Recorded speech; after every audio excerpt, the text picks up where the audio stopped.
Dutta Christian হাউসে তোমাদেরকে অনেক অনেক স্বাগত। আমি ঝুমা আজকে আবারও একটা নতুন স্বাদের রেসিপি তোমাদের সাথে শেয়ার করব। আজকের রেসিপি টক ঝাল নোনতা আম পাঁপড়। তো এটা হলো আমাদের বাড়ির পেছনের দিকের বাগান। তো তোমরা দূরে যে আম গাছটা দেখতে পারছো, এটা ওই গাছেরই আম। আর আজকে বাড়ির আম দিয়েই তৈরি করে দেখাবো আম পাঁপড়। তো তোমরা বাড়িতে একবার এই আম পাঁপড় বানিয়ে রেখে দিতে পারো সংরক্ষণ করে সারা বছরের জন্য। আর একটা আম দিয়ে কিন্তু এইরকম এক ঝুড়ি পাঁপড় তৈরি করে নেওয়া যায়। আর এই পাঁপড়টা কিন্তু খেতে দারুণ টেস্টি হয়, টক ঝাল নোনতা আর দারুণ খাস্তা আর মুচমুচেও হয়। তো চলো তবে দেখে নেবে আমি কিভাবে এই আম পাঁপড়টা তৈরি করি। এখানে নিয়ে নিয়েছি একটা বড় সাইজের কাঁচা আম। আমটা খোসা ছাড়িয়ে টুকরো করে কেটে নেব। আর এদিকে নিয়ে নিয়েছি 200 গ্রাম মতো সাবু। তো আমি এখানে ছোটো দানার সাবু নিয়েছি, তোমরা চাইলে বড় দানার সাবুও নিতে পারো। 2-3 বার জল দিয়ে খুব ভালোভাবে সাবুটা ধুয়ে নেব।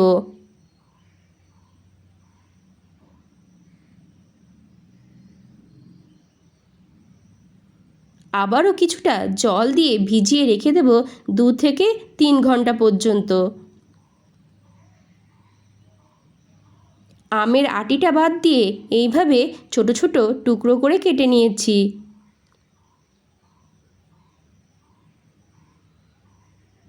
কিছুটা জল দিয়ে আমটা খুব ভালোভাবে সিদ্ধ করে নেব।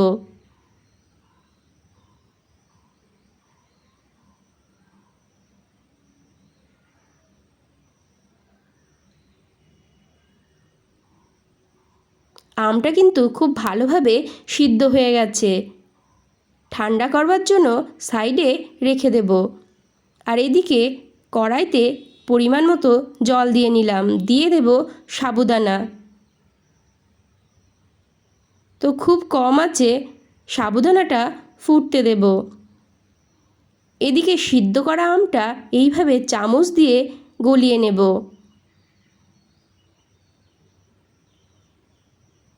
তো খুব ভালোভাবে আমটা কিন্তু গলিয়ে নিয়েছি। এর মধ্যে দিয়ে দেব পরিমাণ মতো নুন, বিট নুন, লঙ্কা গুঁড়ো, কাঁচা লঙ্কা কুচি, দিয়ে দেব হাফ চামচ কালো জিরে,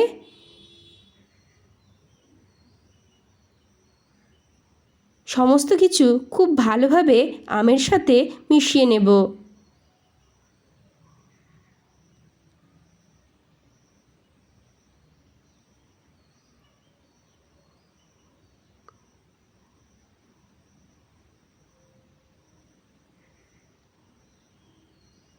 সাবুদানাটা কিন্তু একদম গলে গিয়েছে।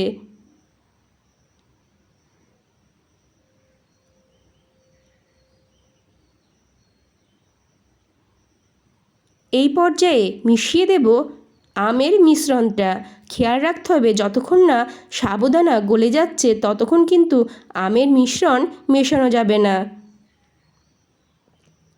তো আমের মিশ্রণটা দিয়ে খুব ভালোভাবে সাবুর সাথে মিশিয়ে নেব।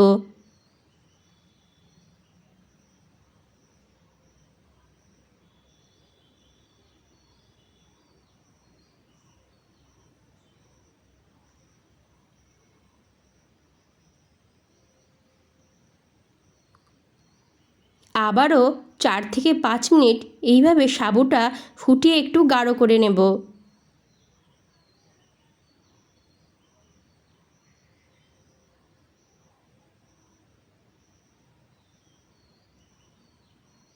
তো তোমরা দেখতেই পাচ্ছ সাবুর ঘনত্বটা কীরকম হয়েছে। এরপর একটা প্লাস্টিক ছাদে পেতে নিয়েছি। তো সাবুর মিশ্রণটা ঠান্ডা করে নিয়েছি। একটা চামচের সাহায্যে এইভাবে সাবুর পাঁপড়টা দিয়ে দেব।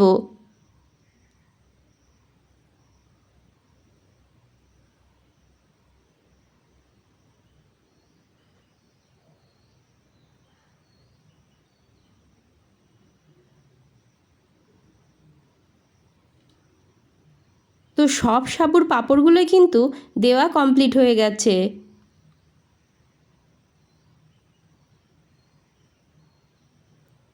খুব কড়া রোদে আম পাঁপড়টা শুকিয়ে নেব।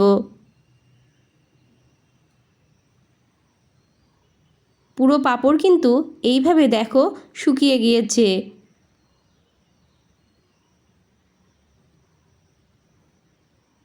তেল গরম করে তাতে ভেজে নিলেই তৈরি হয়ে যাবে টক ঝাল নোনতা আম পাঁপড়।